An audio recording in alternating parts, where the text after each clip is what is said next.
Hey, how you doing? My name is Emilio from Verpex, and in this video, we're gonna be talking about how to get WordPress set up. Now, what we're gonna be showing you is I'm gonna be showing you how to log into my Verpex account. Of course, Verpex being a hosting provider, a reseller provider where you can run multiple websites, run this thing called a cPanel, and then actually go and get WordPress installed onto it. So I'm gonna be logging into my account and actually showing you how to do that. Of course, WordPress being one of the most popular CMS platforms out there to run websites. Hey, before we do get into this, remember as always to click on that subscription button, click on the bell, so that you don't miss out on any of our video releases. Now, WordPress can be installed in a lot of different sorts of places. You can install it directly onto your computer at home. You can install it on a computer, on a server, on a workplace, but also you can do it directly on a hosting provider. What we've got is we've got a space. We've essentially got a hosting space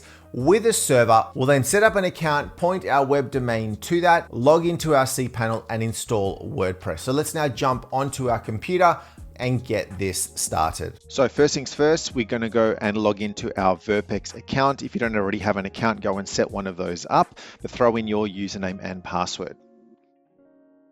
I'm then presented with my active products in my account. Now for me, I've got myself a domain name that I've purchased through Verpex, and I've also got my startup reseller package, which is where I'm going to go and set up my WordPress installation.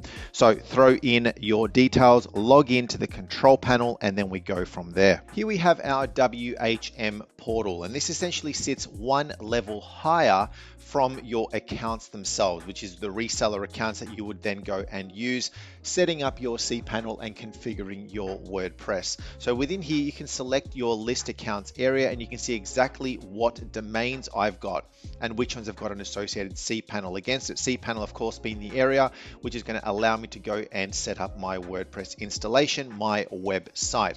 Now, if you don't already have something in here configured, you need to go and create a new account from here, setting up your relevant domain name and any other relevant details. Now, it is worth noting that from within here, you can actually go and set up your WordPress installation directly from here. You can select a drop down through a package that may already have been configured, or selecting options manually, where you go and select that you want to set up WordPress and install it directly from here.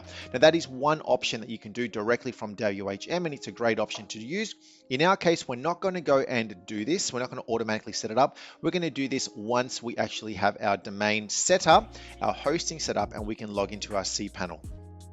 So let's go back to our account, and we're going to go to the digitalbytech.org, and we're going to select cPanel right over here to open up my cPanel. And this is where I can go and configure a whole bunch of information, including the WordPress installation, your DNS settings, forwarders, your emails, etc. And under the domain section, you'll see is WordPress management. So I'm going to go and select WordPress management over there. And this is where I can start to install my WordPress installation. So here, there's lots of options available for you. You can also access the area on the left-hand side. What we're going to select here is install WordPress. We now need to configure our WordPress basic settings. This includes the installation path. Now, you'll notice that I'm using https digitalbytech.org, and I'm going to throw in my WordPress / my WordPress as that. I'm going to give my WordPress website a title. This is the title that will become at the very, very top and what will be searchable from your browser, for example, through your Google searches, and then any relevant plugin or theme that you want to use. Now, you can just set it as none, and it'll be the default, your language, and what version of WordPress. Of course, a lot of this stuff you can change later on, but I always recommend using the latest version of WordPress where you can. Here, you set up the administrator. This is the administrator account that you need to use to access the WordPress backend, not the cPanel, not your actual WHM, for example, but this is actually the backend WordPress installation. So I'm going to give myself a username and a relevant password.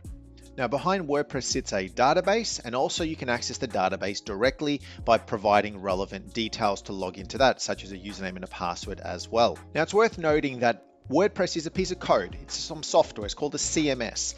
Now, this can be updated automatically or it can be done manually. So all of the software, the themes, the plugins, you can make them update automatically or you can select no. So if you're going to be running this, for example, in a production environment, sometimes you don't want those updates to be installed automatically because it may mean that certain services or your website can go down. So I generally recommend marking it only as what you need. If you're doing this for a business, for example, you may want to do it completely manually. No, or you can make it do it automatically, up to you. Once you're done, you then select install. This will now start downloading the WordPress installation, unpacking all of the information, creating the database, securing the website, installing any relevant updates as needed. Now with the installation complete, you can go and start installing plugins, change things as needed. Here it is, all ready to go. We're going to now go and launch our website and sort of see what it looks like. Now, if you are prompted to log in, this is where you throw in your WordPress administrator username and password, and then you're presented with the WordPress website. And this is what it looks like just out of the box. Nothing really in here just yet. This is now where you go and configure your WordPress. You select the theme that you want, you select the plugins, you can go and change and customize it as you need to. You now commence your journey, selecting the theme that you want. You can go and search for themes in a massive catalog of themes that are available. Lots of these are free, some of them will be paid, and you do the same thing with any plugins that you want. Plugins, of course, providing additional features, security, add-ons to your WordPress website. Install as many or as little as you need.